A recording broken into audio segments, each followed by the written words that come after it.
All right, guys, it's Friday night. I came out here on a mission, put gas in the tank. I pre-filled the fuel bowls a little bit, just enough to where I hate seeing people pour gasoline down a carburetor. I like to pre-fill the bowls just to the point where they start shooting gas out. That should be enough to get you started if you stab the distributor right and if you did everything right. If you take your time, there's no reason why an engine should not click off on the first try, at least pop. But again, it happens. I'm not, immune to it. I had it recently happen on an engine I built this week. So anyway, came out here. I put a charger on the battery because this battery's been sitting all winter and it was dead, and it charged right up with the charging system, and then with the car running it charged it. The fans were great. They cut off while the car is cranking. I used the perfect power source. I'm super happy about that. Oil pressure gauge does not work, but if this thing did not have oil pressure by now, they would have been making noise like crazy. I've done that before. Don't ask me why or on what. Actually, it was a 307. So either way, engine fires up, sounds great. The valve train isn't too noisy. I did set up the lifters a little on the loose side. I might give them just a crack to quiet them down. Once the car is running and everything, we'll see how noisy they are down the road. But under the hood, they're just a little clattery, not too bad. I said the timing, I'm at and the way I like to do the timing if I run the vacuum advance is I like to run as little RPM idle as I can at my ideal timing point, because once you hook up the vacuum advance, it's going to raise the RPM up.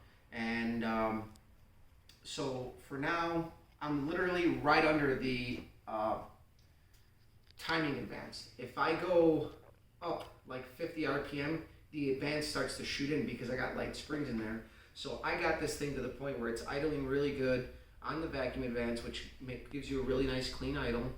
And yeah, I came out here and put gas in it. It popped on the first try. It didn't run. I had to turn the distributor a little bit, but it popped. It wanted to run. And then I turned the distributor a little bit and idled right away.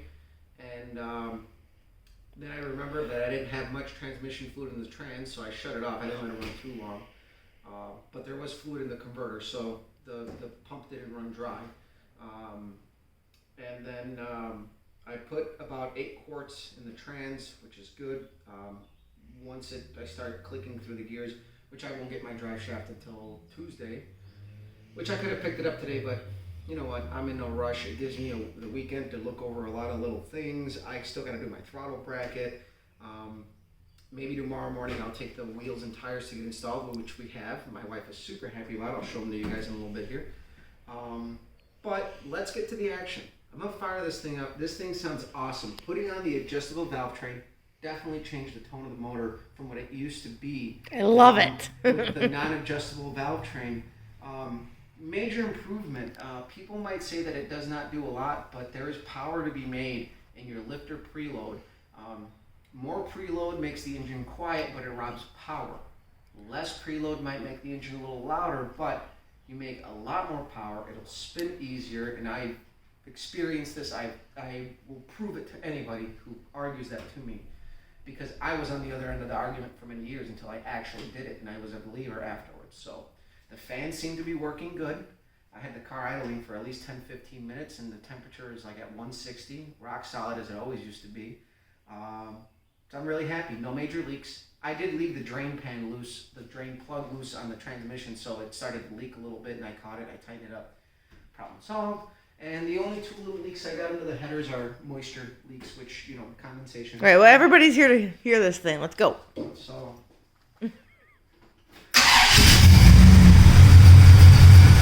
sounds awesome.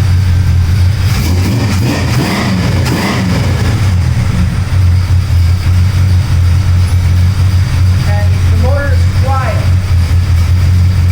You can't hear a beat out of this motor. You hear the valve train a little bit at like a higher RPM, but you know what? This thing is quiet. It's running awesome. I did have some noises with the belts and stuff. I forgot that I only hand tightened the bolts on the pulley, and I didn't tension the belt enough, which I still could use a little bit more, but my pulleys actually line up, and I got no fuel leaks, no transmission line leaks. Everything's good. I am enjoying a beer today, this Friday. So let's check this out. So these are white walls. I'll get my wife over here. They're blue because, you know, white walls usually come blue coated when you buy them new. But these are 205 75 15s that I bought through Coker. These are Milestars. It's the middle of the road tire. It's going to work out for our needs. Real nice narrow tire in the front with those slotted mags. I think it's going to look killer with the white wall. So we're going to put the white wall out. And then in the back, we got our trusty yet vulnerable middle drag radials. Now these tires worked for me all the way up until I was running in the low 12s. I started having problems once I put the 3500 stall, and I was still running stock suspension, no suspension aids. So I'm really curious to try these again now that I got my suspension dialed in on my car. But these are for the Bonneville. These are 275 60 15. These are priced just right compared to the Mickey Thompsons. If you have a car probably running in that range, you might get, I got 3 seasons out of mine with a lot of street driving.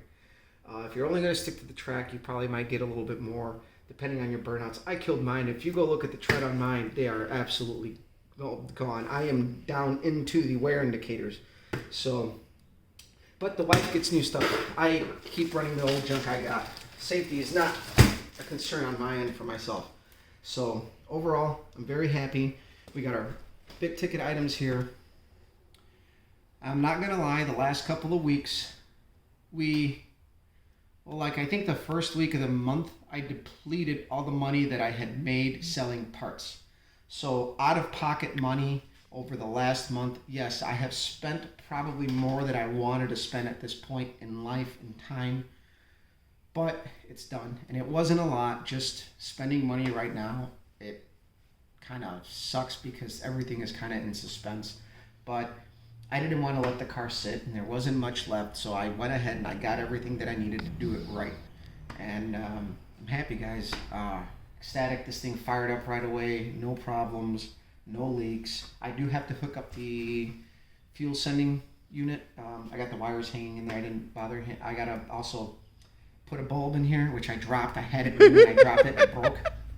Like 2 seconds before this video started. That's the only thing that went wrong today. I broke the brand new light bulb that I had for this. But luckily we have them at work, and we got a ton of them, so I'm just going to go grab one when I'm ready for it. So hopefully in the future, here soon, once my wife gets comfortable, we're going to take this to the track. And we agreed that she wants me to make a couple passes with her riding shotgun. The car won't be running fast enough to where I can't have a passenger. So I'm probably going to make the first passes in the car. I'm probably going to make a solo one, then have her watch what I do with the car, and then her go in the car and watch what I do in the car. As far as shifting and the mechanics of the physical mechanics of it, arm motion and all that stuff.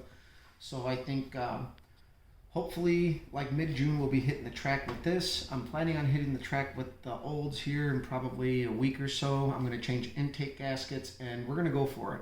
At this point, oil pressure is good.